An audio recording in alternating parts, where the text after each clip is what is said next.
Hey gang, this is Critical Failure with Tiger Claw TV, doing another really brief collection video. Just shot my PS2 collection and my AVGN theme covers. This is another video that I tried to shoot many times, and it just goes way over the limit when I try to talk about each game. If you want to see each game, this is pretty much it. I mean, you can kind of slow your video down if you care that much and check out what I got. So, real quick, we're going to go over a couple of my favorites. I'm a big fan of the Wizardry series. So this is the NES port of Wizardry 1. Also, I have, it's actually in my Nintendo right now because I'm just a huge fan of the series. Here's Wizardry 2, Knight of Diamonds, which NG Ratsu bought me, which is just, it's a fantastic game. It's easily like the, Ghosts and Goblins of the RPGs, and I say that for a couple of reasons. One, because it's that hard, and two, because, well, the ending is just kind of some silly text. It doesn't have a big, huge finale like you would expect from a game that's as hard as it is. But I never came across it really when I was young, so it's really special that I get to have it now. A couple of really cool games. Rock and Ball. This was actually sent to me by Vintage Video Game Geek, which is awesome. He just sent it to me, no strings attached, just because he's an awesome guy. A couple cool ones. Dragon Warrior is really cool. I have Dragon Warrior 2 coming. My friend actually ordered that for me, and I haven't seen him since he ordered it, so that kind of sucks. Kirby's Adventure. My Kirby's Adventure actually has a hole in it. If I pulled it out, it's got the casing actually has a hole in it. Other cool games. Shadowgate, of course. I was really psyched to have Shadowgate because my old copy of Shadowgate, the battery didn't work, so I couldn't save. Contra is a really cool game. Everybody's got to have a copy of Contra. Legend of Kage. Mega Man 2, which I've never beaten. I've always had a hard time with Mega Man games. I know some people are really good at them, but I was just never one of those guys. Ghosts and Goblins, in case I ever really want a headache, I can put that game in and play it. Faxanadu. There have been a lot of reviews for Faxanadu recently. Everybody wants to talk about Faxanadu. And that's cool, because it's a good game. It just strikes me as kind of like a weird phenomenon, you know? Like, why that game and why now? After all this time. Mega Man 3, which I'm on a quest to beat. I have one Darkman stage left. This game, which I did a review on very recently, one of the reviews I'm actually proud of, Spy vs. Spy. If you haven't watched that video, it's a pretty good one. Simply because this game has such a rich history behind it, on where the characters came from, and what that's all about. So I highly recommend that. Little Mermaid, I got. NG Ratsu bought a copy of that. Couldn't get it to work, so he rebought it and gave that to me, and I was able to clean it up and get it working.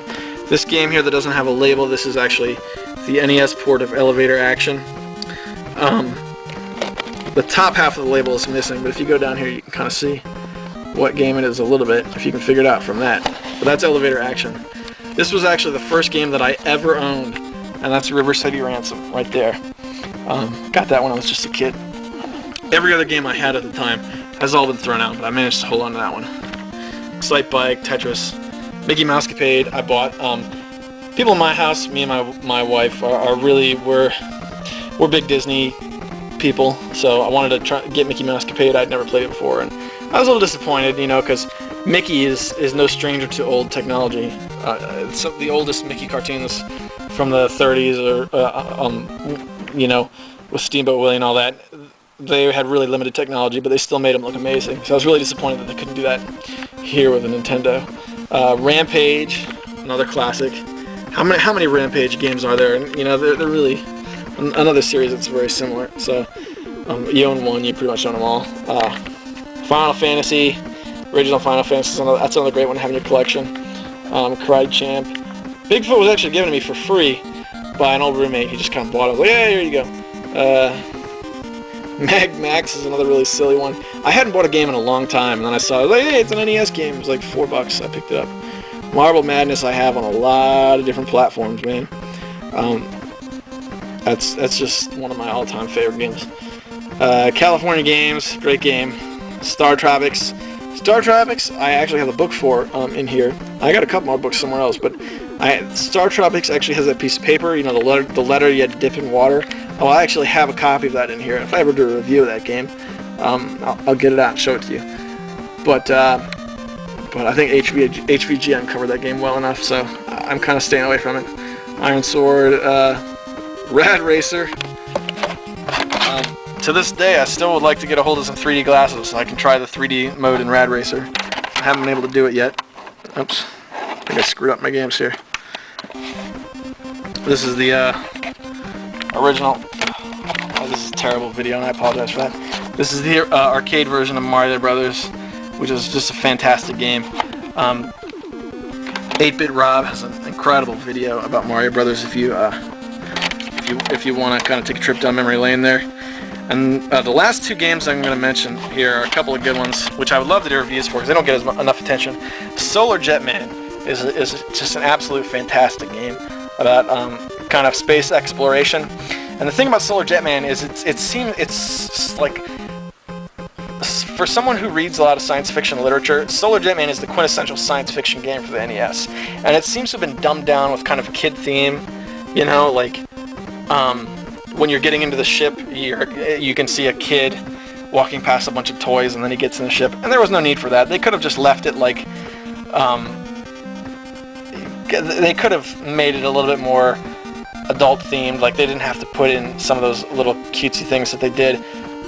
But the game itself is just absolutely incredible, and no one else seems to really dig this game.